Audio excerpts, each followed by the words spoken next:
The cryptocurrency market is still recovering significantly. Of course, we are keeping an eye out for a far more significant and violent comeback for several of these older coins such as XRP, XLM, HBAR, ALJO, etc. However, during the past 7 days, the altcoin market has been a sea of green, with XRP up roughly 9.5%, HBAR 5.4%, and XLM 12.5%, and the bulk of the altcoin market up significantly. It's somewhat of a different perspective on the daily. Although it's still green, we still want to see a reduction in the amount of red that exists. The important thing to remember, though, is that the overall recovery is only now beginning. Naturally, Bitcoin is one of the most important topics on which I have been totally focused. Bitcoin has returned to almost $122,000. Ethereum has recovered to over 4,500, which is excellent. Naturally, even XRP has returned more than $3. We adore witnessing that. Beyond that, yes, HBAR is more than 22.5 cents, and XLM is more than 40 cents. This recuperation is off to a great start. Of course, I would like to see a bit more, but this is a great beginning. Additionally, we are seeing some really significant developments that somewhat support our next significant development, which we will discuss here shortly. Examining the live market summary for a little moment. The current value of the cryptocurrency market is more than $4.02 trillion. By the way, this is a new all-time high. All the way back in 24, our high was roughly 4.17 trillion back here in August. We touched roughly 3.72 trillion, you know? Therefore, we are much higher than all of those record highs. And here at the top, we could just make out the green. Fear and avarice, however, are still prevalent in 57. Over 67 is the index for all Quincies. I've got it open here too. This chart was rather clear to see. You know, excellent outlook on altcoins because, as I've always stated, it's more a measure of altcoin strength relative to Bitcoin than it is of altcoin season. The greed and anxiety return to 57. We must exercise extreme caution because even though this is beginning to break through the upside, we could become a little too optimistic and then suddenly experience a potential pullback before the next major wave, which would cause everyone to worry once more. However, this is a really positive indication that the market is recovering and that interest in Bitcoin is growing. This stuff is really stunning just by gazing at it on the monthly view. The main topic I covered in the last few days and more or less the last few weeks when we were selling off, all the way back here to about the middle of August, was to concentrate on bullish structure. The most important thing to pay attention to is the framework. Looking at the all-time chart below, just focusing on Bitcoin itself, we can see that there have been significant declines during this entire cycle, which has caused many people to become rather alarmed. For instance, in 2024, we sold off till the summer months, which was around February and March. Everyone wanted to know if the bull run was cancelled. Are we about to enter a bear market? Then concentrate on structure, I responded. We were able to reach the peak back in December 2024 and January 2025 as a result. However, we also had that significant sell-off.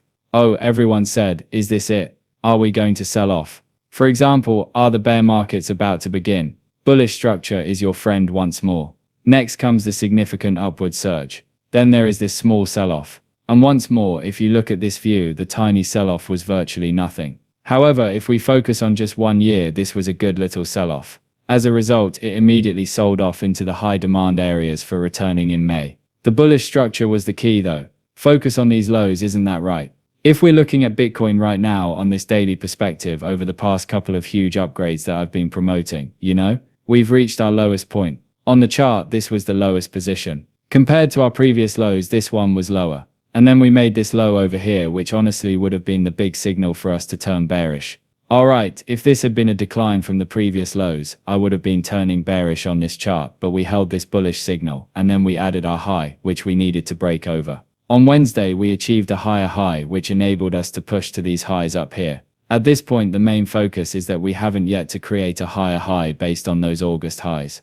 Additionally, the RSI is returning to a somewhat overbought level. Prior to this significant sell-off, we had reached RSI overbought levels in August. Back here in July, we also had overbought conditions prior to another sell-off, of course. The most important thing to concentrate on here is whether or if there is a sell-off in Bitcoin, which is highly likely given where we are trading right now and how quickly we've arrived at this point. Where would I search for Bitcoin to hold if there were a sell-off? I would really like to maintain the previous resistance at about 120k. That would be a strong indication. However, in the event that a significantly bigger sell-off occurs, it will likely hold the highs until mid-September. This territory, which is roughly 117k, would be ideal for us to hold. Indeed, that is a possibility. Therefore, I would contend that we do have a possible sell-off level any place in this range. we would be watching for a lot bigger impulsive move on this chart from Bitcoin at this point, you know. Accordingly, Bitcoin is still looking pretty fantastic as of right now. Furthermore, a sell-off is not assured.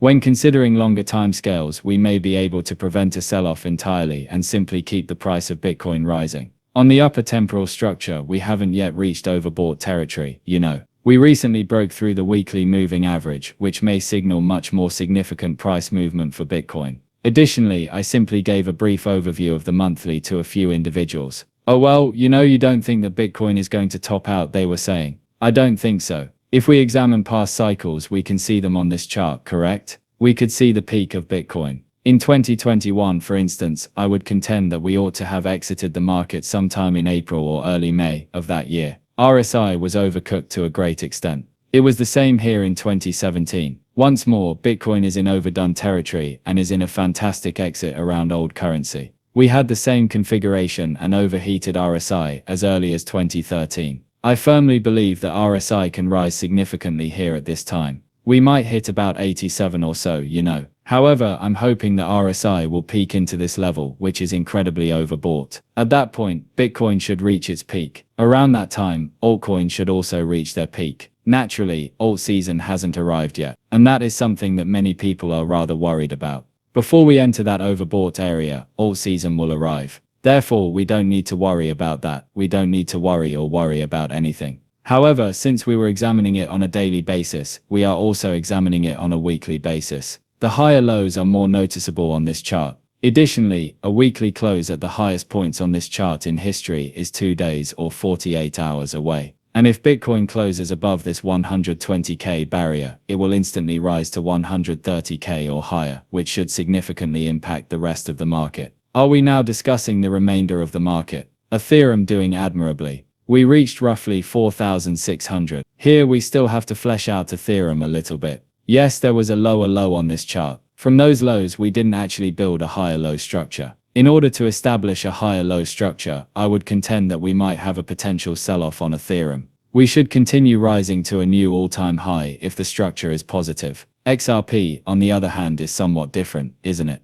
Based on the August lows, we did develop a higher low structure. I'm currently simply waiting for this to truly take off. The biggest thing I'm monitoring on XRP, specifically the daily view for instance. For a daily candle close, we would thus prefer to see a significant break over $3.13. We are 48 hours away from a weekly candle close, thus the weekly is more important. The main goal for XRP is to have a weekly candle close over $3.04. This is our chance to ask, are you bullish on XRP? Will XRP continue to exist? We will recognize the signals there at that point. Indeed, XRP will soon continue.